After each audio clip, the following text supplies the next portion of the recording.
Okay, we'll start on 3 lines from the bottom on the top section of page Kuf Lamed Ches.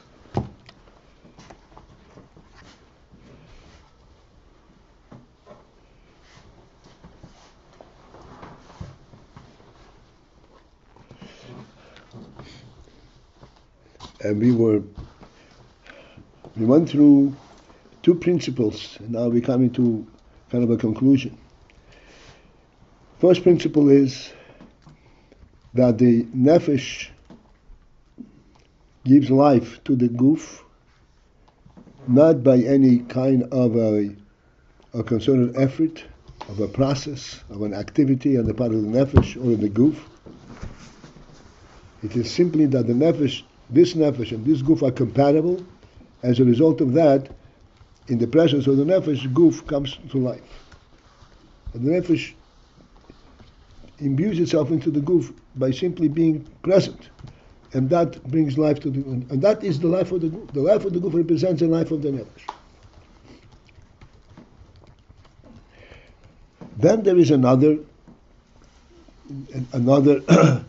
dimension in this, another element in this, and this is the koiches, the koiches, the individual koiches that function koiches in the guf, that we find in the guf. They like speech and walking and writing and all the, and seichel is all included in that category.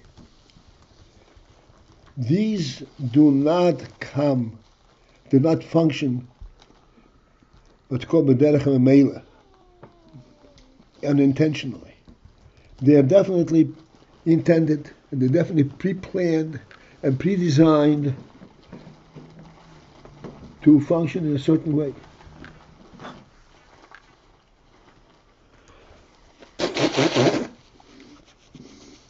Both from the perspective of the koyach, of the nefesh part,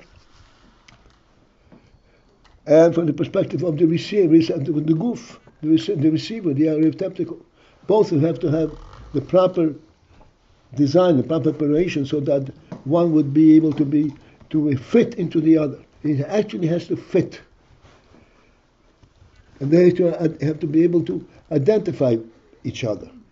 The guf has to be able to identify the koyach, and the koyach has to be able to identify the guf, the limb, and that part of the guf. This is how these two that comes together, and this is how these qualities function. When a person speaks, he has a koyach of speech from the nefesh. But that does not speak automatically from the nefesh. It speaks because it is in the guf, in the mouth, and the mouth has this production of speech qualities, which it receives the spirit of it from the nefesh, and the physical aspect is in the guf. And these two come together and they're perfectly compatible, and this is how it works. There is definitely a concerted effort, an intended relationship.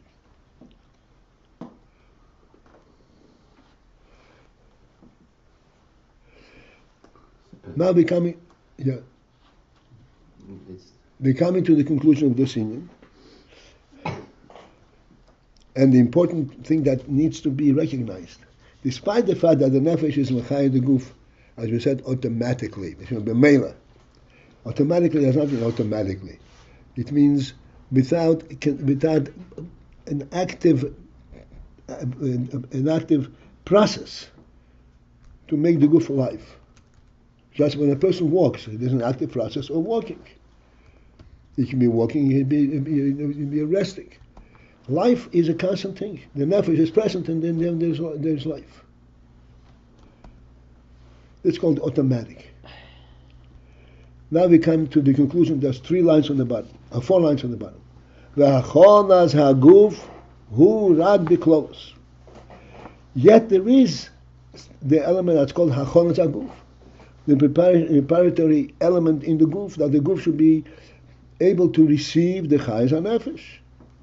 The nefesh does not give life to a table. He does give life to a guf, and the guf has to be a guf ha'odom. Therefore, the guf has to have a certain preparatory process, stage, to be able to accept the chayes hanefesh. That hachona, the Rebbe says, hu rak bichlolus, is only on the general level.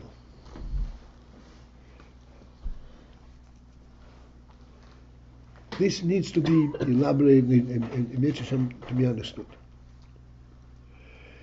So the Rebbe starts off from this in the kmei sheguv habhema, where just as the guf of the behema, the body of the behema, mucham, is so built and so structured that it is prepared, ready, lekabel tzuras nefesh habehema, to accept the tzura, the formulations of the nefesh habehema, of the nefesh, of the life force of the behema.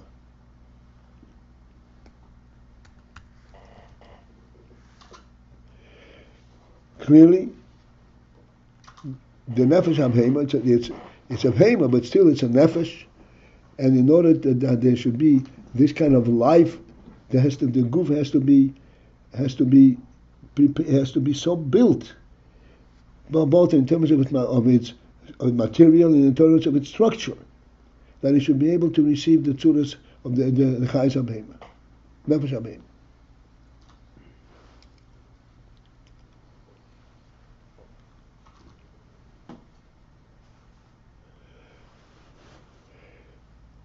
Just for one step into the elaboration element. The behema is just alive.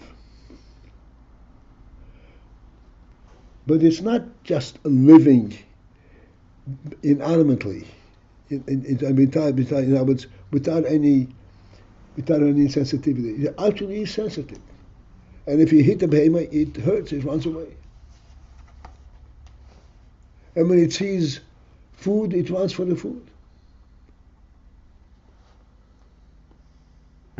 And it runs from fire.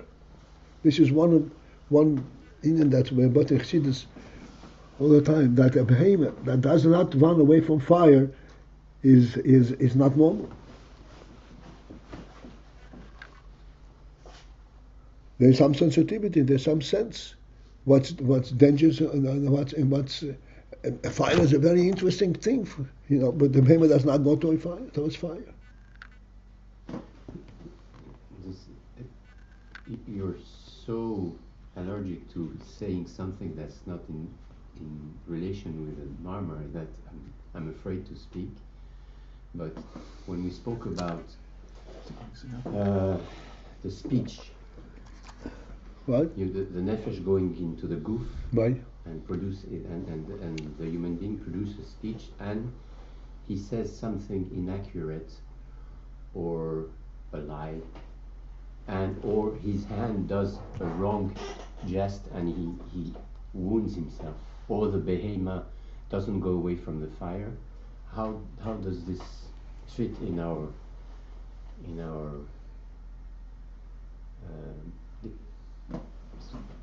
thing here?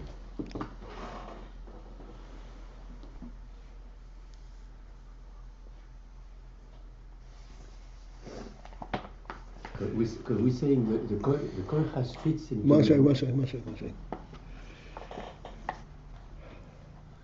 This is what's called chayus, life in general. Yeah. Life in general has a sensitivity. The table does not know that he put fire into it and that it should run away from the fire. Okay. It's not sensitive to fire. It's affected by fire, but that's all it is. It burns up. Whereas a living thing senses the effect of something, the effect of fire, the heat, and the coldness, and so forth. This is part and parcel of being alive. This is not a reflection of individual seichel and midas.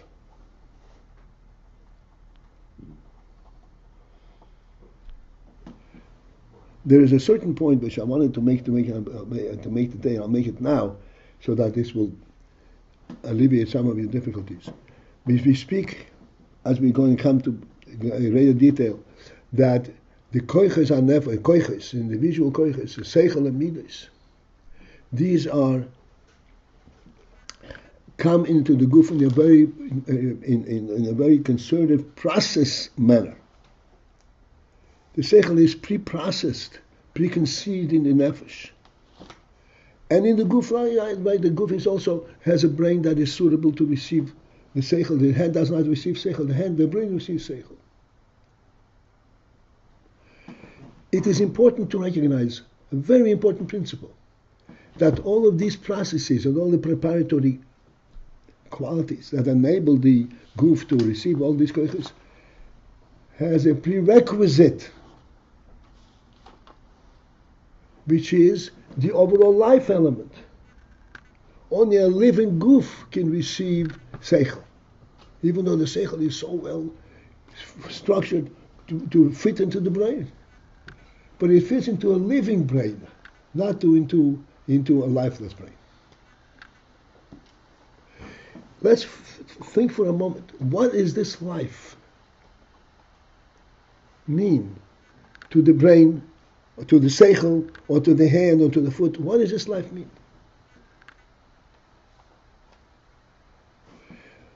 Life brings into the guf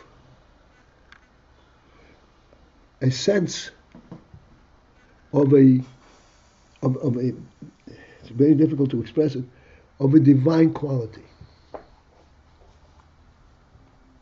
Let me explain what that means. The guf exists in its little abode.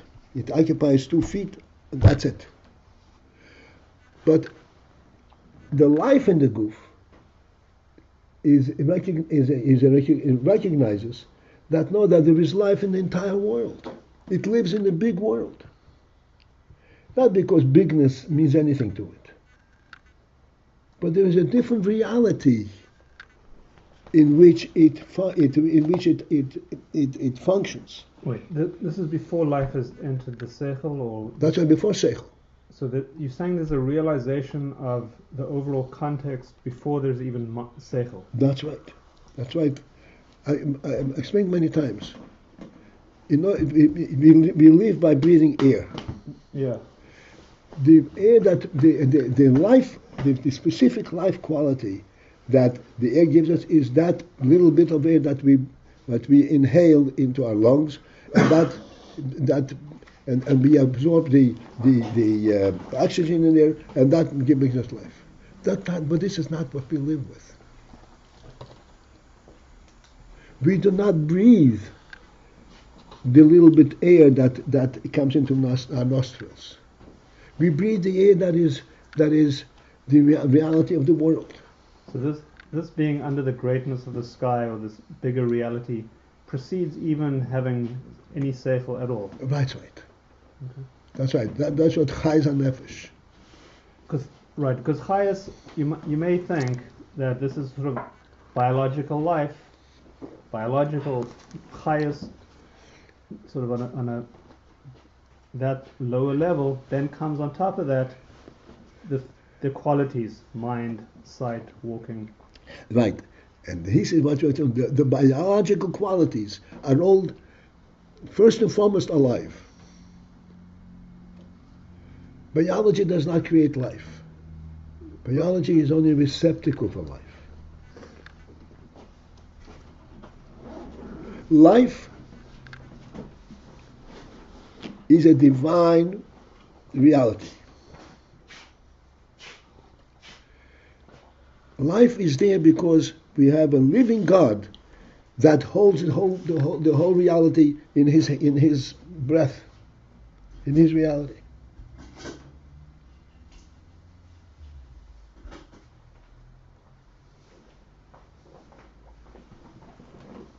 The basis of all existence is not the inanimate physicality,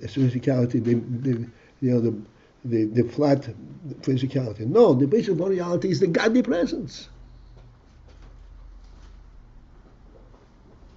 the God of reality.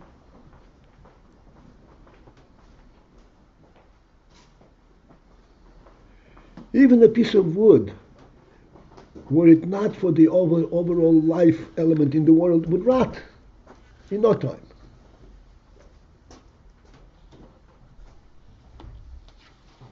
Right. Not only the So- human right, body. Right. Same with a vegetable.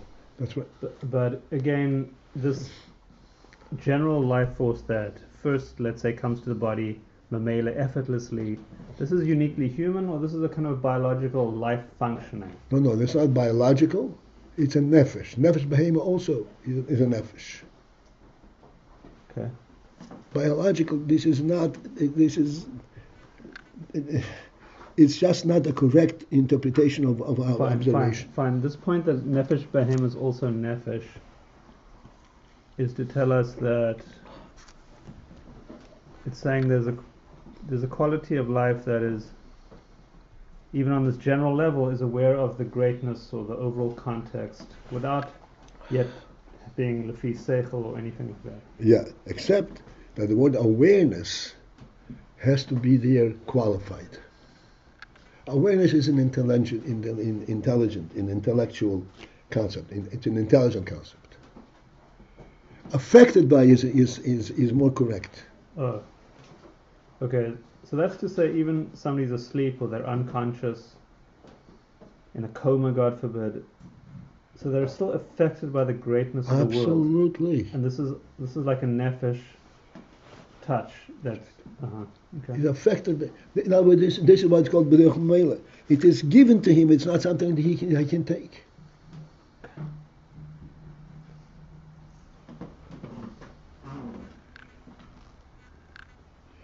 So this klolos, this is something which is, here's the key. The klolos chayes is something which is affected exclusively, directly by the nefesh into the guf. The guf is a proper receptacle for it. It is not an interchange between the nefesh and the guf.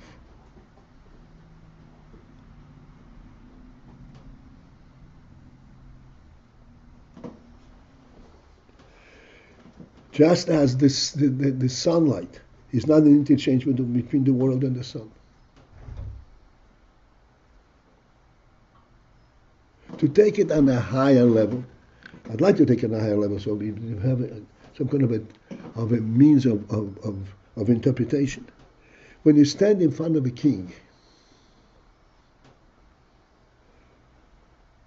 there's no interchange between you and the king. There's just the king, and you receive the inspiration, the strength of the king's presence just by his presence, not because you negotiate with the king. Negotiating with the king is called merida b'malchus, lack of awe, of respect for the king.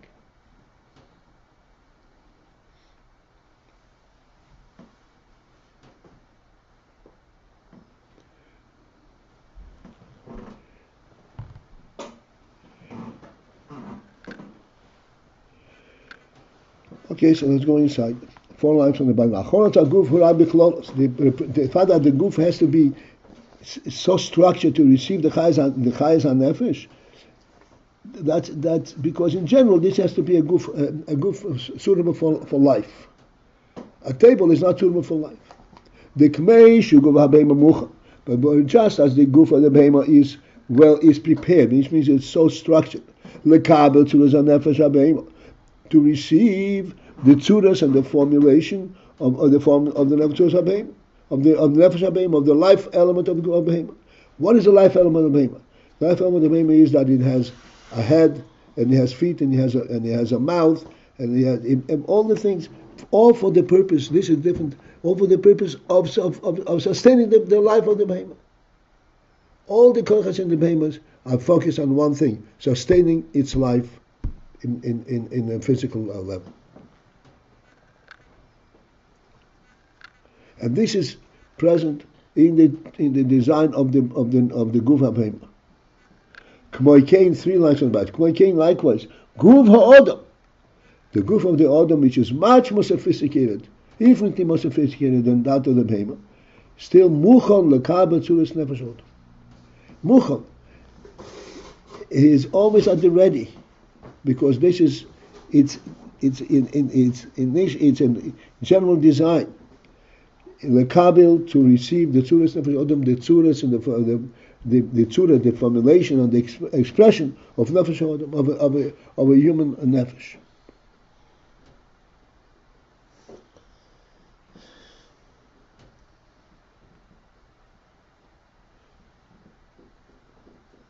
The nefesh ha'odom, by definition, is different than the nefesh abheima.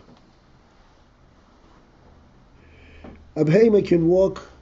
This I'm quoting from a mind from Prince Mirab. Abheima can walk and trample on living stock,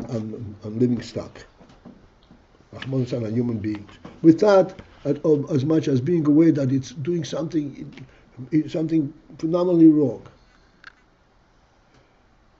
He would not distinguish between trampling on a person or trampling on a rock. A human nefesh, before its intelligence, the nefesh ha'odom has a sensitivity. There is life. A living thing is different from the nefesh perspective. A living thing is different than an inanimate object. The very fact, as we said right in the beginning, the very fact that a person can have koichos, such sophistication, because he has a general life element. This is what enables him to receive the koichos. But this general life element is on, and the goof has to be ready to receive that life. This life is imbued internally into the goof. The guf ha'odam is life through and through, the life of nefesh odam. Not intelligent, but life. Okay, now we go to the end of the third line from the bottom. Avo, however, but oifen hachayis, even though that there is the overall general preparatory aspect, that they should be compatible, the tzuras nefesh odam and the tzuras of the guf, but oifen hachayis, the manner that the chayis functions, ein zeh, that is not lo l'adei hachoros haguf. It is not due to the guf, the guf preparatory stage. V'lo l'adei hasaskos or nefesh v'achis, and neither is it by the engagement and the activity of the nefesh to bring chayis. The the life element itself, how he lives, is not through a varying process. He lives because there's a living nefesh in there. Even though he's receiving a human nefesh chayas, but it's not via negotiation. I'm giving you a tzuras nefesh odom. No, I'm giving you a chayas. This chayas is suitable to your guf, period.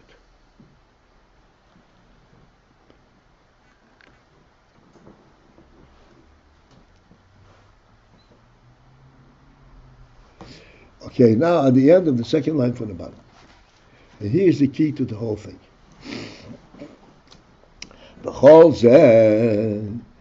This entire reality, principle, that there is no hisaskus, no preoccupation, no activity to bring life, and yet there is life throughout the goof, and the life is a reflection of the presence of the nefesh itself.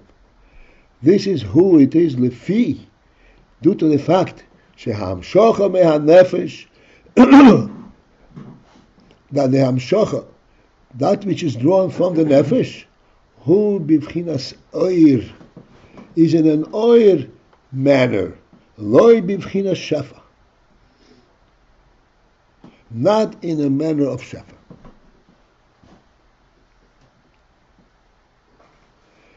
Let's translate that. We're not new to these terms. Bivchinas oir means in a manner of oir, a manner of statement, I'm here. Not b'bchinas shefa, not here's what I'm about. Please know me, understand me.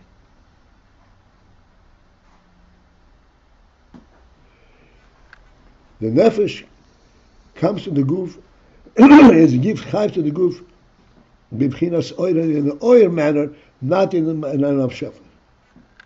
He does not negotiate with the guf and says, look what I'm giving you, please appreciate what I'm giving you. None of that.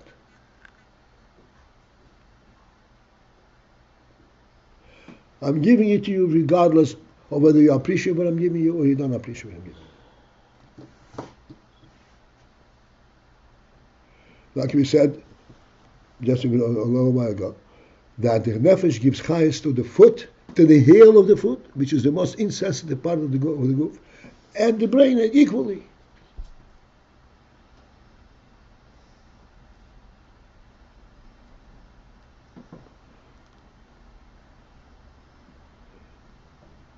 This life element is a supreme aspect of life.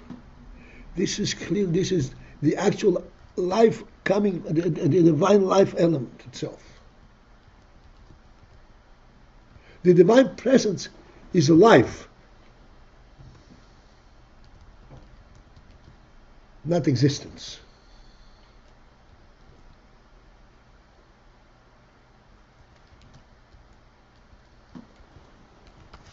It's incorrect to refer to Hashem as existing. There's no existence there. It's the reality itself. It's life. It's divine.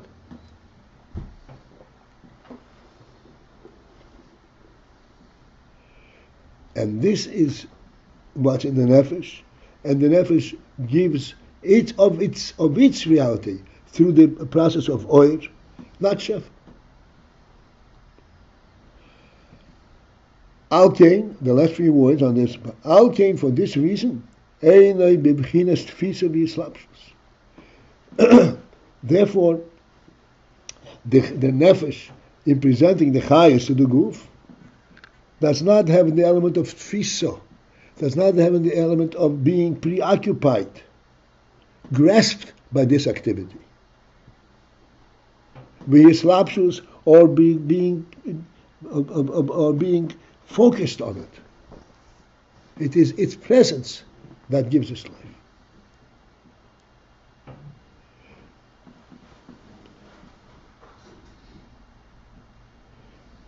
To step back for a second and reflect on this, this is saying that what we have vayas in our life element is superior to everything. It's nefesh itself. It is not that which a nefesh is suitable to give to the guf. It is nefesh itself.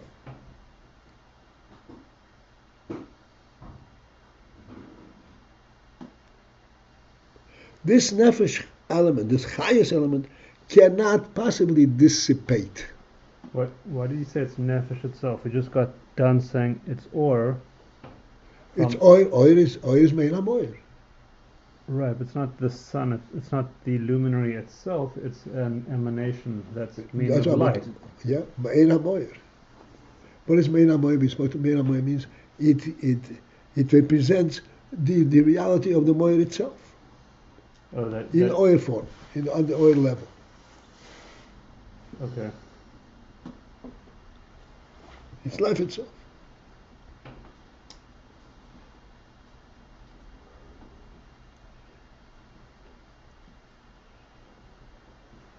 The oil of the shemesh, is just as durable as the sun itself is.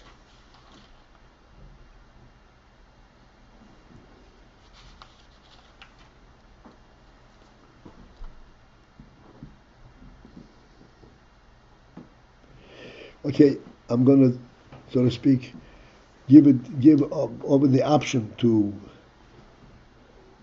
the audience. Do we want to go into the kitzur or not? The kitzur is not a kitzur. For us, it's going to be a whole protracted. But if you want to go into kitzur, does Daniel have an absentee vote? Yeah, I guess his vote. Absentee votes don't count. What is the vote on the present? How long do you think it'll take? 3 or 4 days. And you know how we learn. Everything has to be reintroduced, has to be discovered. Unless I go through it and assume that we still remember what you learned. Well, If I come to the word mutrod means... Yeah, we talked about mutrad for quite a while already. Yeah, that's right. So we don't Do have I need to repeat that, or I don't need to repeat it? We can put a limit. You go and try to put a limit. Talking You know of what? limits. I'm voting for yes. You know what? Someone's voting. What? Yes, absolutely. Yes, what is it? Yes. Yes, what? Whatever the kitchen. He's saying yes. For the kitchen. He's giving a yay. Yes for the kids, sir. Yeah, with the kitchen, yeah. Okay, so we have a yes vote. Okay, so we have it. We have it. Yeah? Yeah. Teacher. Omnom. Omnom, however, this however comes after having discussed the union for Shefa. Where Shefa presents a piece of the essence, like in Seichel, you give him a piece of Seichel. However, Oir is another form of presentation. Who it is, Shei Beho Etzem. But in Oir there is not the Etzem at all. What then does it stand for? Where then does it get its presence? Rak only Gilui Ho Etzem. The Gilui of the Etzem. Notice, that does not say Gilui Meho Etzem. It says Gilui Ho Etzem. Gilui of the Etzem itself. The Etzem itself is misgala in the oil.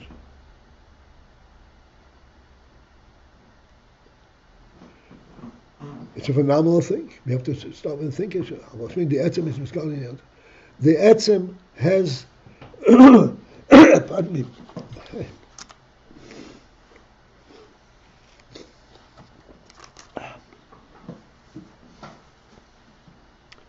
has a presence of the caliber